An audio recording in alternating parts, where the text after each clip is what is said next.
19-ാമത്തെ അധ്യായത്തിലെ 13-ാമത്തെ തിരുവചനത്തിൽ വീണ്ടും പ്രഭാഷകൻ പറയുകയാണ്, കേട്ട കാര്യം സ്നേഹിതനോട് ചോദിച്ചു നോക്കുക, നേരിട്ട് ചോദിച്ചു നോക്കുക. അത് ചെയ്തിട്ടില്ലായിരിക്കും അവൻ, ചെയ്താൽ തന്നെ മേലിൽ അങ്ങനെ ചെയ്യാതിരിക്കട്ടെ. വീണ്ടും പറയുകയാണ് 14-ാമത്തെ തിരുവചനത്തിൽ, അയൽക്കാരനോട് നേരിട്ട് ചോദിക്കുക. അവൻ ചിലപ്പോൾ പറഞ്ഞിട്ടില്ലായിരിക്കും, ചിലപ്പോൾ അവൻ പറഞ്ഞാൽ തന്നെ മേലിൽ അങ്ങനെ പറയാതിരിക്കാൻ വേണ്ടിയിട്ട് അത് സഹായിക്കും. 15-ാമത്തെ തിരുവചനം വീണ്ടും പറയുകയാണ് 19-ാമത്തെ അധ്യായത്തിൽ പ്രഭാഷകൻ സ്നേഹിതനോട് ചോദിക്കുക. അത് ചിലപ്പോൾ മിഥ്യാപവാദമായിരിക്കും. കേൾക്കുന്നതെല്ലാം നീ ചുമ്മാ അങ്ങ് വിശ്വസിക്കരുത്. ആർക്കും തെറ്റുപറ്റും. നാവ് കൊണ്ട് ഒരിക്കലും പാപം ചെയ്തിട്ടില്ലാത്തത് ആരെങ്കിലും ഉണ്ടോ എന്ന പ്രഭാഷകന്റെ പുസ്തകം 19-ാമത്തെ അധ്യായത്തിൽ 15-ാമത്തെ തിരുവചനം ചോദിക്കുകയാണ്. പ്രഭാഷകന്റെ പുസ്തകം 23-ാമത്തെ അധ്യായത്തിൽ 7 മുതൽ 15 വരെയുള്ള തിരുവചനങ്ങൾ നാവിന്റെ വിനിയോഗത്തെ കുറിച്ചാണ് പറയുക. അവിടെ 8-ാമത്തെ തിരുവചനം പറയും, പാപിയുടെ പതനത്തിന് കാരണം അവന്റെ ചുണ്ടുകളാണ്. പരദൂഷണത്തെ കുറിച്ച് പ്രഭാഷകന്റെ പുസ്തകം 28-ാമത്തെ അധ്യായത്തിൽ 13 മുതൽ 26 വരെയുള്ള തിരുവചനങ്ങളിൽ വളരെ വ്യക്തമായിട്ട് പറയുന്നുണ്ട്. 17-ാമത്തെ തിരുവചനം പറയുകയാണ് 28-ാമത്തെ അധ്യായത്തിൽ, ചാട്ട കൊണ്ടടിച്ചാൽ തിണർപ്പുണ്ടാവും, നാവ് കൊണ്ട് പ്രഹരിച്ചാൽ അസ്ഥികൾ പോലും തകരുമെന്ന്.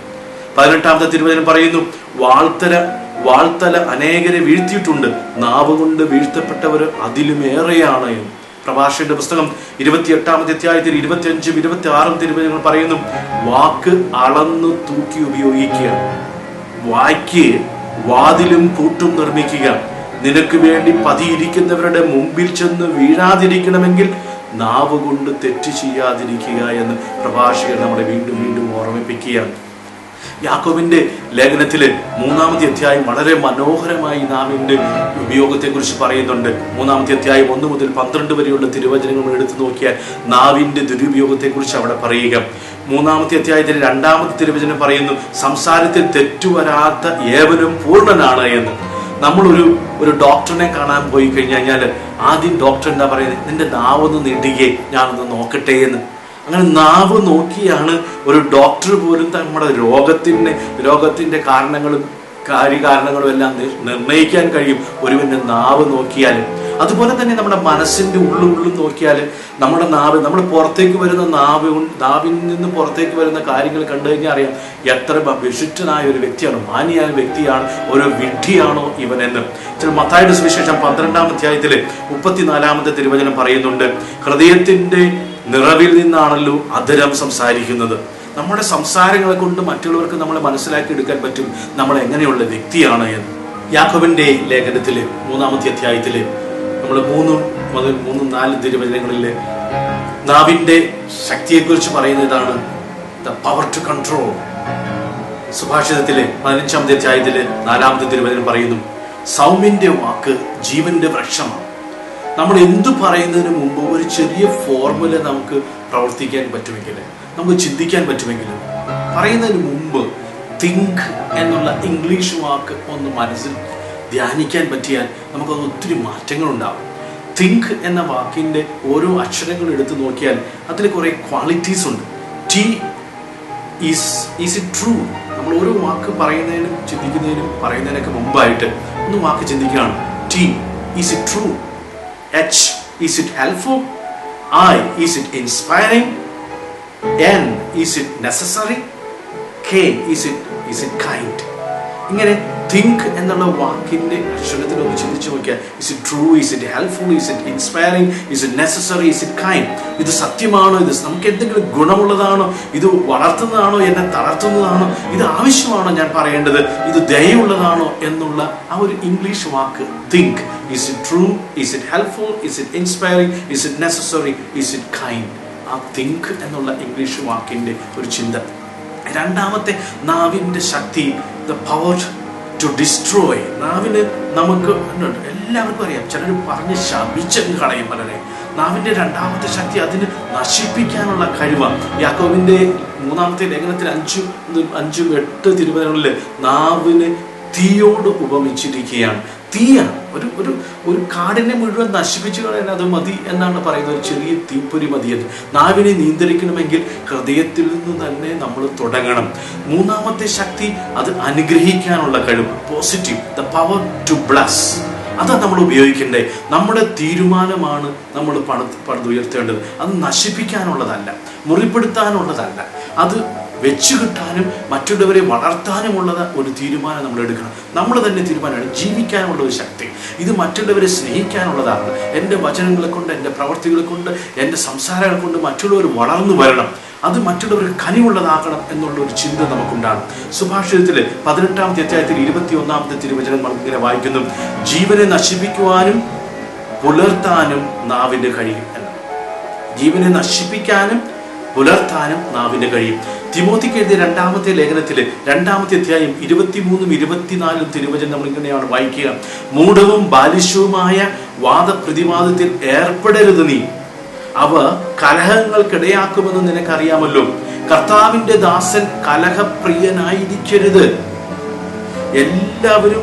എല്ലാവരോടും സൗമ്യതയുള്ളവനും യോഗ്യമായ അധ്യാപകനും ക്ഷമാശീലനുമായിരിക്കണം.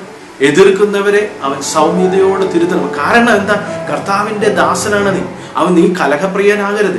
എല്ലാവരോടും സൗമ്യതയുള്ളവനും യോഗ്യമായ അധ്യാപകനും ക്ഷമാശീലനുമായിട്ട് നീ മാറണം. സങ്കീർത്തനായ ദാവീദ് സങ്കീർത്തനത്തിലെ 45-ാമത്തെ അധ്യായത്തിലെ 1-ാമത്തെ തിരുവചനം പറയുകയാണ്: തയ്യാറായിരിക്കുന്ന എഴുത്തുകാരന്റെ തൂലികയ്ക്ക് തുല്യമാണ് എൻ്റെ നാവ് എന്ന് ദാവീദ് രാജാവ് പറയുക സങ്കീർത്തനത്തിലൂടെ. സങ്കീർത്തനത്തിലെ 57 4-ാമത്തെ തിരുവചനം പറയാണ്: മനുഷ്യ മക്കളെ ആർത്തിയോടെ വിഴുങ്ങുന്ന സിംഹങ്ങളുടെ നടുവിലാണ് ഞാൻ. അവരുടെ പല്ലുകൾ കുന്തങ്ങളും അസ്ത്രങ്ങളുമാണ്, അവയുടെ നാവുകൾ മൂർച്ചയുള്ള വാളുകളും എന്ന സങ്കീർത്തനം പറയുകയാണ്. ഇനി വീണ്ടും നാവിന്റെ ഈ ശക്തിയെക്കുറിച്ച് സുഭാഷിതത്തിൽ 6-ാമത്തെ അധ്യായത്തിൽ എടുത്തു നോക്കിയാൽ 16-ഉം 17-ഉം തിരുവചനങ്ങൾ ഇങ്ങനെയാണ് പറയുക: കർത്താവ് വെറുക്കുന്ന 7 കാര്യങ്ങളിൽ ഒന്നായിട്ടാണ് ഇത് പറയുക.